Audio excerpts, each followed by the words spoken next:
Okay, so for this video, we're working on an FCR carburetor. This one happens to be off of a KX250F, but really they're all pretty much the same. There's a few differences here and there, but most of the four-strokes, up until they went fuel injected, used the FCR carburetor from Kian. They're a great carburetor. Take a little while to tune. When you get it dialed in, they work awesome. There's a few things, though, that go wrong with these things over time and with bad gas. With all the gas that has ethanol in it, things like that. If you're starting to experience some weird problems at idle or just off idle, and you just like the jetting's always been good, it's always worked right, you've cleaned the carburetor, you feel like everything's as it should be, but it's just not running right, we have the answer, so stay tuned. Make sure you subscribe to this channel, it means a lot. Get the notification bell on so that you know when we post new videos. We try to do quite a few every week. We do ride videos, instructional videos, and we do a Gospel of Two Wheels live show on Facebook. So follow us on Facebook if you don't already. It's facebook.com/highlandcycles or Instagram @highlandcycles.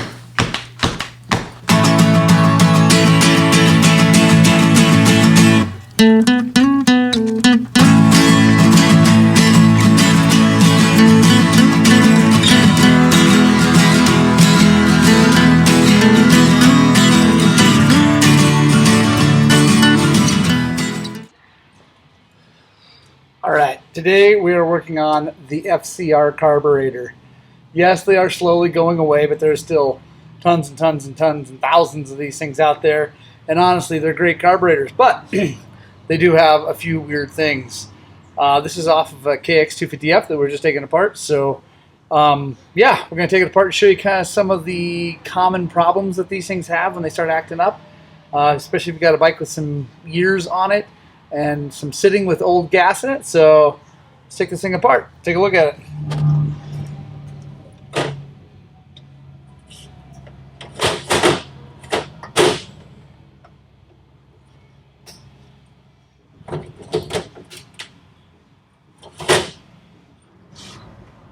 This is gnarly.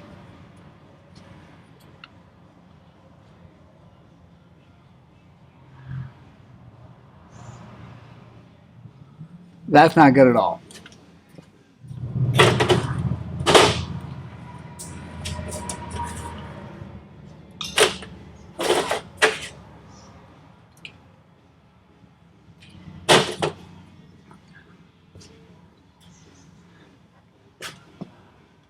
So in today's day and age with ethanol gas, old fuel lines are junk. So I just take the clips off of them and pitch it.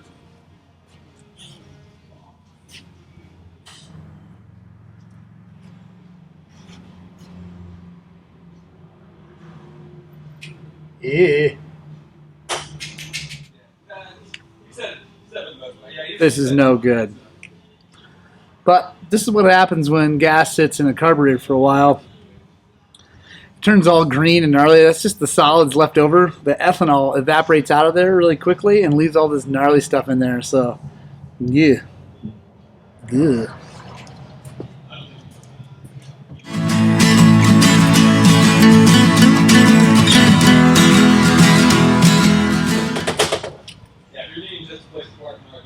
So the slide, one of the things about these things is that you can put this in the wrong way. And it's really unfortunate because the bike won't run right. So make sure that goes in. Also, there's a little rubber gasket that goes around there. That thing fails sometimes too. So keep an eye on that. This one looks good. We're going to clean everything.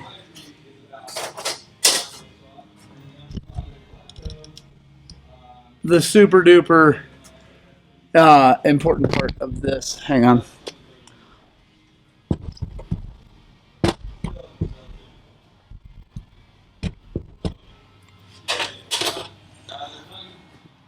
So the thing about these carburetors that people don't talk about much is that there is a mid-body gasket that goes right there, okay? And it's like this crazy O-ringy thing. Anyway, they fail all the time, especially when these bikes get old enough and they have enough time on them and old gas sitting in them. So they fail. for a long time you couldn't get that gasket from anyone. You just had to buy a new carburetor, which is like $1,200 and ridiculous. So now a bunch of companies that are offering the mid-body gaskets. So we're going to take this off and take a look at what that looks like.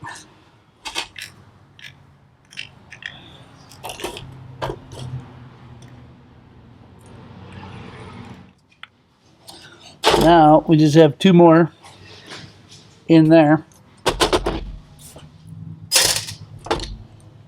Alright, so now let's take a look at the mid-body gasket. See that thing? See how it's all mushy and stuff around there? So you can see how it's all mushed and gnarly and whatever around there. That causes problems. You can see that guy right there is kind of gnarly looking. So yeah, we're going to get rid of that and replace it.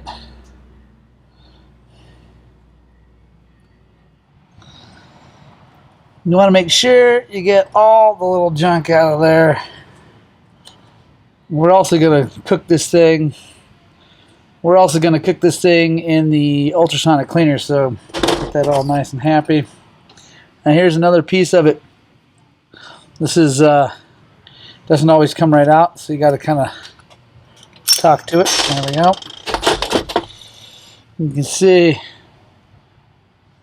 how all that stuff, these holes are all covered up and things like that. Those are all things that kind of cause the weird problems that you're having with your carburetor.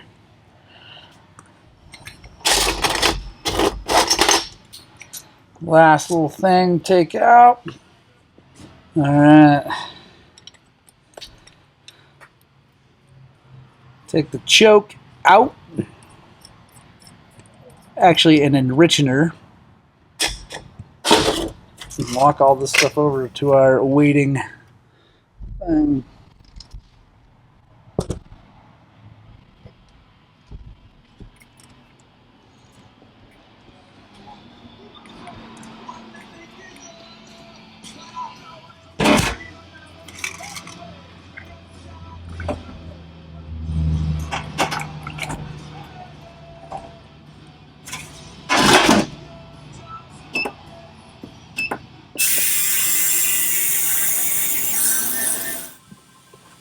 So, in the ultrasonic cleaner, we do use Fabuloso. It amazingly enough works really, really, really, really well in an ultrasonic cleaner, and it's super cheap. You can either get it on Amazon or at Walmart. I think this thing is like $6. No, they're not sponsoring this video, but if anybody out there wants to sponsor a video, let me know. Also, make sure you subscribe to the channel. Get the little notification bell on. Really appreciate it. It means a lot to us. Also, I think we provide some pretty good content. So yeah.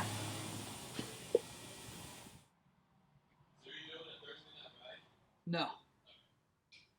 It's fireworks, man.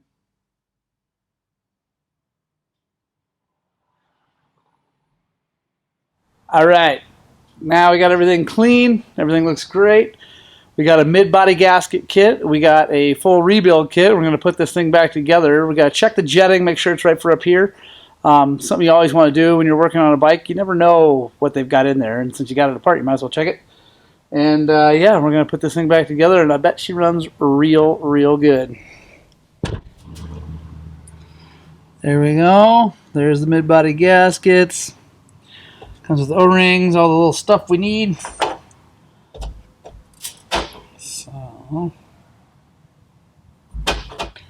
So you can see here, it's not wanting to go down to the thing. So here's a little pro tip for you. Get just a little bit of grease and run it out around the whole thing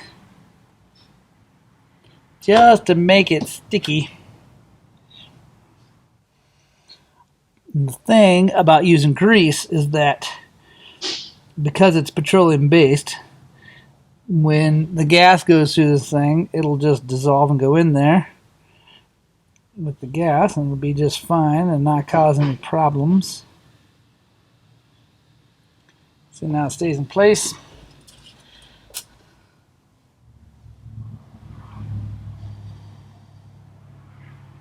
Okay, let's get that tightened down. Want to make sure everything is in its place and not going to move on you.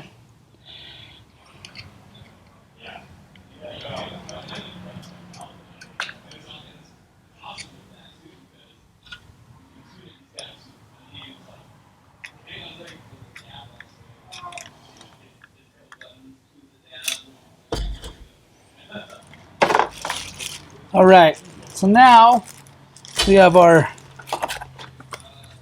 all balls carburetor rebuild kit, and it pretty much comes with all the rubber and all the brass that goes inside the bike, or inside the, comes with all the rubber, all the brass that goes inside the FCR carburetor. So dump that out.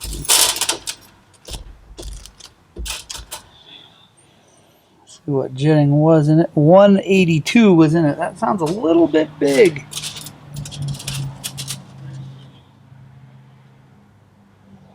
That's what's stock. So we're going to go down. Alright, so stock was a 182. For up here at this elevation, I'm going to go down 3 on the main to a 175. When you're putting jets in, you always want to start them by hand, because if you cross-thread them, you can break them real easy since they're brass. When you tighten them, just go nice and easy. Yep. Pilot jet was a 40 stock. Well, up here, actually, we end up running a little bit bigger pilot jet. It's a physics problem, but trust me when I say that generally you want to go up one size on a 4-stroke pilot jet. So put a 42 in it. So almost forgot to put the little baffle in. Put that back in there. That baffle just keeps the gas in the carburetor from sloshing around and causing weird problems.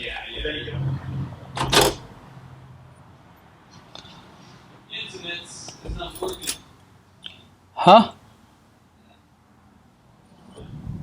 One of the nice things about these kits is they come with new float bowl screws, so if you strip one out, getting it out, you're all good. And that is real nice. All right, now we're going to check the needle position.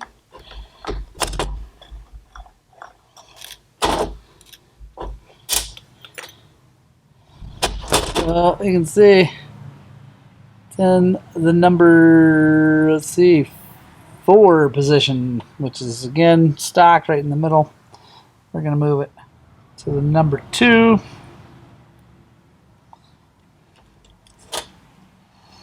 When you're changing that clip position, make sure you always do it over something like this or inside somewhere where if that thing flies off, it doesn't go into the grass. That's happened to me. Not to me, but to a buddy when we were racing in Texas, and he almost didn't get to go racing because he lost that clip. Fortunately, someone else had one, and he was able to get it going. But we almost drove a really long way for him to watch me race. Now we'll get the hoses back on.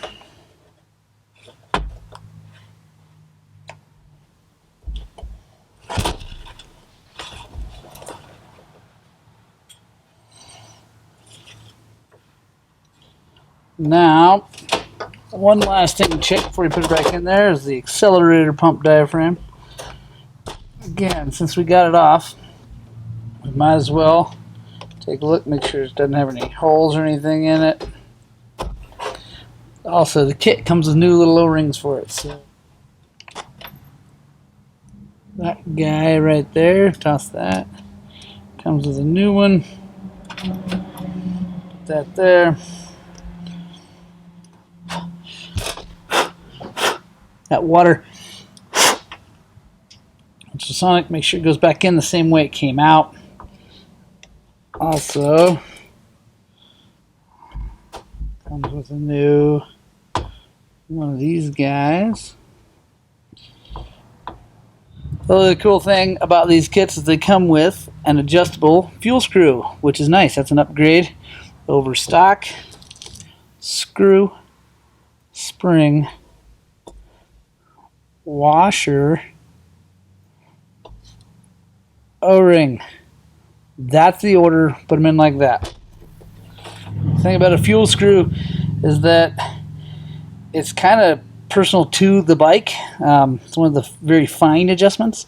So I like to start at about 2 out from all the way in. So go all the way in, nice, easy, like you don't reef on it. Go all the way in and then come out 2 turns. And it's got little numbers on the side so you can tell what that is. Sweet. Now time to put it back on the bike, take it for a test ride.